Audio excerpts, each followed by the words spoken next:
नमस्कार दोस्तों, मैं Pradeep Kumar tutorial website dot com में आप सबका स्वागत करता हूं। दोस्तों, प्रीवियस वीडियो में हमने देखा था कि कैसे हम जब ये प्रोजेक्ट बना रहे थे और यूज़र लॉगिन कर रहा था और रिफ्रेश कर रहे थे तो लॉगिन पेज पे बार-बार आ जा रहे थे। आफ्टर लॉगिन के बाद ये पेज आ रहा था, रिफ्रेश करने पे लॉगिन पेज आ रहा था। उस एरर को हमने रिमूव किया था प्रीवियस वीडियो में। तो अब वो प्रॉब्लम सॉल्व हो गया है। अब आप यहाँ से देखेंगे तो यह एरर खत्म हो चुका है। अब यहाँ से कुछ भी एंट्री कीजिए। अब मैं बात करता हूँ, सपोज मैं यहाँ से इंस्पेक्ट एलिमेंट में ले चलता हूँ, जो हमने प्रीवियस वीडियो में आपको बताया भी था। एप्लीकेशन में चलते हैं और यहाँ टोकन स्टोर है। अगर मैं इस टोकन को यहाँ से डिलीट कर देता हूँ और रिफ्रेश करता हूँ तो फिर से हम लॉगिन पेज पे आ जा रहे हैं। अगर यहाँ से फिर से मैं अगर लॉगिन करता हूँ, यहाँ से देखिए, तो हम दोबारा से अपने पेज पे वापस जाएंगे डैशबोर्ड पे। तो लॉगिन करते हैं तो ये देखिए डैशबोर्ड पे आ गया। अब यहाँ से रिफ्रेश कितना भी कीजिए, उसके लिए हमने क्या किया था, कोड में चेंजेस किए थे, जो कि app.js फाइल में हमने चेंजेस किए थे। यहाँ पे हमने चेक कराया था कि लोकल स्टोरेज में टोकन है, देन सेट करो ऑथराइजेशन टोकन को, और साथ ही साथ डिस्पैच फंक्शन करो स्टोर में किया सेट करंट यूजर का। और इसकी स्टेटस को हमने क्या किया था, सेट करंट यूजर में स्टेटस को हमने कर दिया था यहाँ से एक्टिव। मतलब ट्रू और फॉल्स का हमने बनाया था ना। अगर यूजर रिड्यूसर की बात करें, रिड्यूसर में जाते हो तो यहाँ पे बाय डिफ़ॉल्ट हमने क्या किया था, इसकी इज लॉग्ड इन की वैल्यू को हमने यहाँ पे फॉल्स किया हुआ था। फिर हम जैसे ही सेट करंट यूजर कर रहे हैं यहाँ पे ट्रू कर दे रहे हैं, तो ट्रू करते ही हमारा क्या आ रहा है, ये जो एरर था वो रिमूव। अब आज के वीडियो में हम बात करते हैं कि कैसे JWT टोकन, जो कि हम इस टोकन को यूज़ कर रहे हैं, जो हमारे टोकन मिल रहा है, जो भी हमें टोकन मिल रहा है, इस टोकन की वैल्यू में से आपको पता है टोकन कॉम्बिनेशन है हमारा यूजर नेम, आईडी और जो भी हमने एक्स्ट्रा सीक्रेट की ऐड किया है। तो उसके अंदर से हमें, अगर यहाँ पे आप सपोज मान के चलो कि यूजर आईडी डिस्प्ले कराना है कि कौन सा यूजर लॉगिन है, या यूजर नेम डिस्प्ले कराना है कौन सा यूजर लॉगिन है, उसकी इन्फॉर्मेशन, तो हमें तो टोकन से उस वैल्यू को डिक्रिप्ट करना होगा, यानी इनकोड अभी है, डिकोड करना होगा।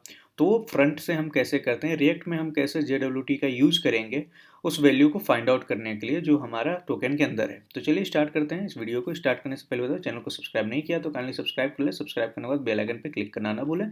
साथ ही साथ फेसबुक पेज पे जाकर पेज को लाइक और फॉलो जरूर करें लेटेस्ट अपडेट पाने के लिए। तो उसके लिए सबसे पहले बात करते हैं कि फ्रंट की, जो हमारा एक तो बैकएंड है, फ्रंट एंड है। तो बैकएंड को मैं क्लोज करता हूँ, मतलब यहाँ से, और ये फ्रंट की हम बात करते हैं। फ्रंट के हम टर्मिनल पे आते हैं। ये भी बैकएंड का टर्मिनल है और ये हमारा फ्रंट का टर्मिनल है। तो सबसे पहले टर्मिनल को एक बार हमें क्लोज करना होगा। क्लोज करने के बाद फिर हमें क्या करना है, इंस्टॉल करना है JWT। अब यहाँ पे हम npm के थ्रू JWT टोकन जो है उसको इंस्टॉल करते हैं फ्रंट एंड में React.js के अंदर। तो उसके लिए मैं आपको ले चलता हूँ npm.js, यहाँ पे npmjs.com पे, और यहाँ से हम सर्च करते हैं इसके अंदर JWT।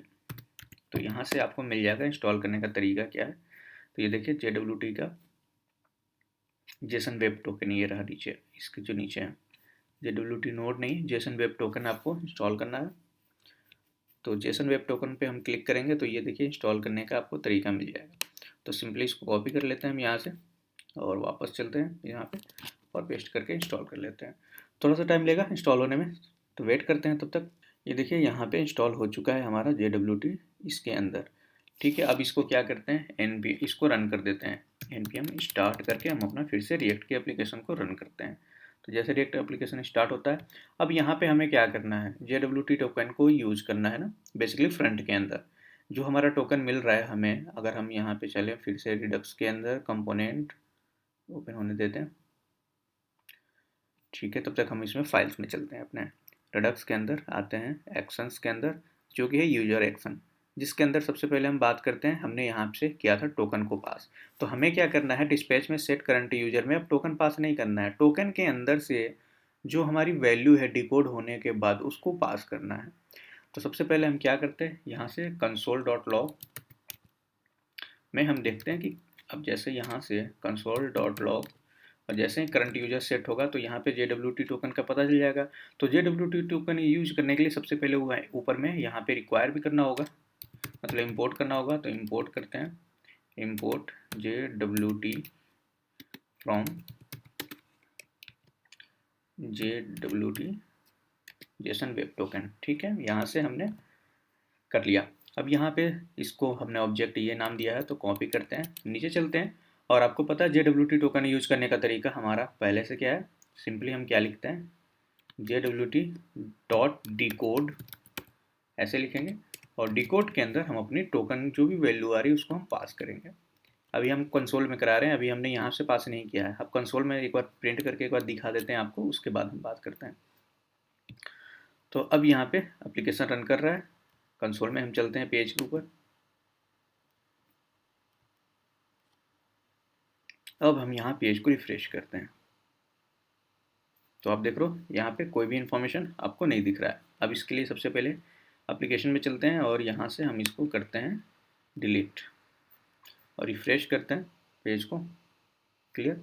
अब कंसोल में चलते हैं और यहाँ से इस तरीके से रखते हैं। अब यहाँ से लॉग इन करते हैं नए सिरे से। अब जैसे लॉग इन किया हमने, यहाँ पे आपको देखो एरर आ रहा है, लॉगिन नहीं हुआ ना, ऑथेंटिकेशन फेल्ड आ रहा है। प्रदीप एक बार फिर से करते हैं। देखिए लॉगिन हुआ। लॉगिन होने के बाद यहाँ पे देखिए आपको डिकोड होके वैल्यू मिल गई। क्या क्या वैल्यू थी ये देखिए, यहाँ पे आपको डिकोड होके वैल्यू मिल रही है। देखिए यूजर एक्शन के अंदर 62 नंबर पे ये कोड हमें मिल रहा है। तो हम यूजर एक्शन में चलते हैं और यूजर एक्शन के अंदर 62 पे देखते हैं हमने कहाँ लिखा है। ये देखिए हमने डिकोड की वैल्यू यहाँ पे लिखी है 62 नंबर पे। तो यहाँ पे बता भी रहा है आपको, फाइल में आपको इन्फॉर्मेशन मिल रहा है कि कहाँ से ये वैल्यू आ रही है। तो इसके अंदर आप देख रहे हो यूजर नेम हमारा मिल रहा है, यूजर ID मिल रहा है, ये देख रहे हैं। और एक्सपायर मतलब कब ये क्रिएट हुआ है टोकन वो इन्फॉर्मेशन मिल रहा है, और कब एक्सपायर होगा वो इन्फॉर्मेशन यहाँ पे मिल रहा है। दोनों चीज़ें यहाँ पे जितनी चीज़ें मिलनी चाहिए वो हमें मिल रहा है। तो अब इसमें से हमें क्या इन्फॉर्मेशन चाहिए, बेसिकली देखा जाए तो यूजर नेम चाहिए, यूजर ID चाहिए, और इनको इन्फॉर्मेशन हम रखना चाहें तो रख सकते हैं। तो ये पूरी की पूरी इन्फॉर्मेशन को हम क्या करते हैं, स्टोर करा लेते हैं, जिसके लिए हमने यहाँ पे रिड्यूसर के अंदर आपको याद होगा, अगर मैं ले चलूँ आपको फिर से, यहाँ पे हमने बनाया था ये यूजर डिटेल्स, दिख रहा है, ठीक है। इसके अंदर हम स्टोर कराएंगे। तो सबसे पहले हम यहाँ से आते हैं सेट करंट यूजर में, और उससे पहले हम चलते हैं यहाँ पे एक्शन के अंदर।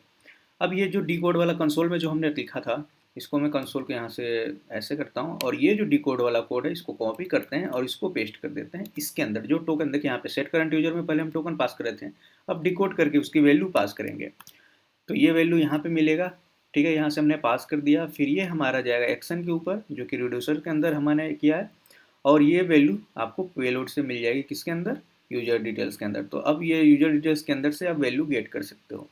लेकिन अभी भी एक चीज़ है कि ये यहाँ पे चेंजेस तो हमने कर दिया है, लेकिन app.js पे हमने क्या अभी भी टोकन पास किया है। तो यहाँ से भी आपको चेंज करना होगा। तो उसको चेंज करने के लिए फिर से आपको क्या करना है, यहाँ पे इंपोर्ट करना है JWT।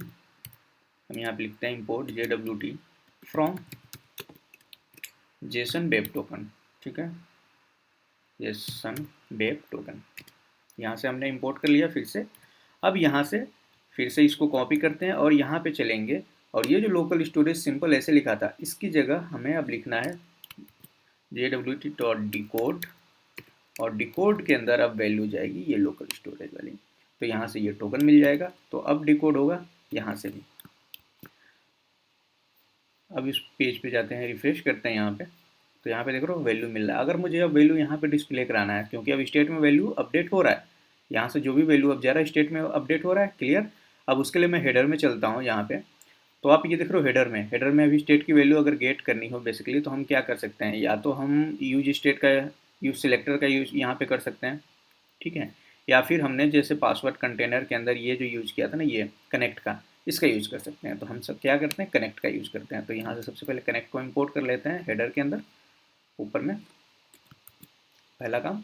दूसरा हम क्या करते हैं, फिर यहाँ से स्टेट की वैल्यू जो है ये है, स्टेट मैप करने के लिए कॉपी कर लेते हैं इसको, फिर से चलते हैं हेडर के अंदर, और इसके बाद होता है हमारा यहाँ पेस्ट कर लिया, फिर चलते हैं पासवर्ड कंट्रोलर।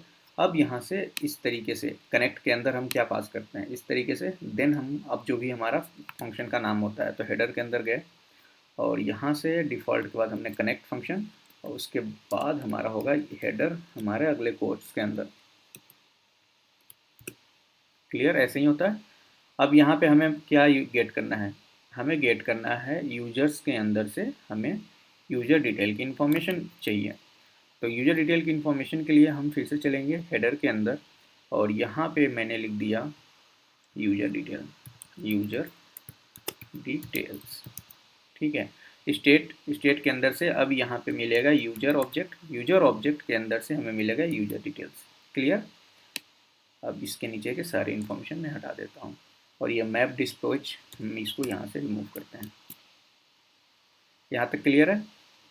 तो अब अगर इस वैल्यू को हम प्रिंट कराते हैं, अगर इस वैल्यू को अब हम यहाँ पे गेट करना चाहते हैं, इसके बाद अब मान लो यहाँ पे नेविगेशन बार है ना हमारा, व्यू ऑल पासवर्ड, एक बार चेक कर लेते हैं नेविगेशन बार में। अब इसके बाद यहाँ पे सपोज एक डिव बना लेते हैं या एल ही बना लेते हैं। नेविगेशन बार क्लॉप्स हुआ, इसके बाद ये डिव हुआ। अब इस बार के बाद मान लो मैं एक यहाँ डिव लिख देता हूँ, ठीक है। इसके अंदर हमने लिख देता हूँ यहाँ पे स्टाइल, स्टाइल के अंदर हम मान लो लिख देते हैं अभी फ्लोट राइट, ठीक है। अब मैं कस्टम इसको हम क्लास के थ्रू भी कर सकते हैं। स्टाइल क्रॉप वैल्यू, देखो यहाँ पे एरर आ गया ना कि स्टाइल यहाँ पे ऐसे नहीं दिखाई सकते, मतलब रिएक्ट में आप यूज नहीं कर सकते, ठीक है। अभी के लिए ऐसे छोड़ देते हैं।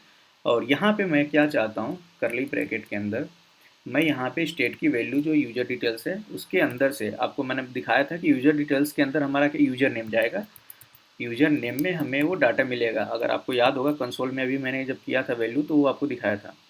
अब यहाँ पे आ रहा है यूजर डिटेल्स नॉट डिफाइंड, जबकि यहाँ पे यूजर डिटेल्स तो डिफाइन किया हुआ है हमने। अच्छा, ये प्रॉप्स के अंदर से आती है, सॉरी ये हमारा मिस्टेक है। आप जाओगे यहाँ पे तो आप देखोगे प्रॉप्स के अंदर से वैल्यू हम गेट करते हैं। अगर हमें वैल्यू डिस्प्ले कराना होता है तो प्रॉप्स के अंदर कैटेगरी की वैल्यू होती है, ठीक है। ये हमने गलती किया है तो इस चीज़ का ध्यान रखेंगे हम आगे। यहाँ पे हमने क्या किया, सीधे हमने यहाँ पे लिखना है हमें prop dot user details, save करेंगे। प्रॉप्स इज नॉट डिफाइंड, ये भी एरर आ रहा है, एक बार फिर से चेक कर लेते हैं। प्रॉप्स ही लिखते हैं और अच्छा ये क्या हो रहा है, यहाँ पे प्रॉप्स पास भी तो करेंगे, यहाँ पे प्रॉप्स पास कर दिया, सेव करते हैं। तो अब यहाँ पे सही वर्क कर रहा है, ठीक है। अब इसकी वैल्यू हम चेक कर लेते हैं बाहर प्रिंट कर रहा है या नहीं कर रहा है, चलते हैं। ये देखिए यहाँ पे वैल्यू आ रही है, ठीक है। ये देखिए यहाँ पे वैल्यू आपको मिल रही है। अगर इसको सही तरीके से यहाँ पे डिव की जगह, अब यहाँ पे यही चीज़ देखना है कि इसको हम कैसे डिस्प्ले कराएं, क्योंकि यहाँ पे नेव क्लॉप्स हो रहा है, नेव मतलब नेविगेशन बार का है डिव, सारा कुछ यहाँ पे डिव जो बना हुआ है। और नेविगेशन, और यहाँ पे अब CSS वगैरह का आपको यूज करना होगा, थोड़ा समझना होगा कैसे यूज करेंगे, क्योंकि उसके बाद क्या है, ये पूरा स्पेस ले रहा है, ये जो डिव है पूरा स्पेस ले रहा है, इसलिए वो नीचे चला जा रहा है। तो इसकी डिस्प्ले को आपको सही देखना है कि इसके अंदर, जैसे ये देखिए स्पेस यहाँ पे पूरा डिव नेव बार के अंदर यहाँ पे जाएंगे तो इस चीज़ को हमें ये समझ के कि कहाँ इस वैल्यू को रखें, ताकि हमें, अगर मैं इस डिव को यहाँ से उठाता हूँ और मैं इसको रख देता हूँ यहाँ से, यहाँ डिव इसके अंदर मैं रख देता हूँ यहाँ पे, फिर देखते हैं कहाँ पे डिस्प्ले कराता है। रिफ्रेश हुआ, ये देखिए अब यहाँ पे डिस्प्ले करा रहा है। तो इस तरीके से दोस्तों आप यहाँ पे नाम डिस्प्ले करा सकते हैं। तो ये हमारा कोड होता है कि जब यूजर लॉगिन हो गया तो उसकी इन्फॉर्मेशन को टोकन से हम डिकोड करते हैं, और डिकोड करके हम उसको कहीं भी यूज़ कर सकते हैं जहाँ भी हमें यूज़ करना है, क्योंकि वो हम स्टेट में अपडेट कर दे रहे हैं तो स्टेट की वैल्यू को जहाँ चाहे वहाँ कॉल करा सकते हैं, किसी भी आपका कंपोनेंट के अंदर इसे यूज कर सकते हो। फिलहाल हमने हेडर में आपको अपडेट करा के दिखा दिया, डिस्प्ले करा के दिखा दिया, तो हेडर के अंदर से आपको आइडिया लग गया होगा कैसे डिस्प्ले कराते हैं। अगर ये वीडियो आपको समझ में आया, आपको इसे सीखने को मिला, तो प्लीज़ वीडियो को लाइक करें, शेयर करें। चैनल को सब्सक्राइब नहीं किया तो काइंडली सब्सक्राइब कर लें। सब्सक्राइब करने के बाद बेल आइकन पर क्लिक करना ना भूलें लेटेस्ट अपडेट पाने के लिए। आज के लिए रुकते हैं, नेक्स्ट वीडियो में नेक्स्ट टॉपिक को डिस्कस करेंगे। तो तक के लिए बाय बाय, टेक केयर, अपना ख्याल रखें।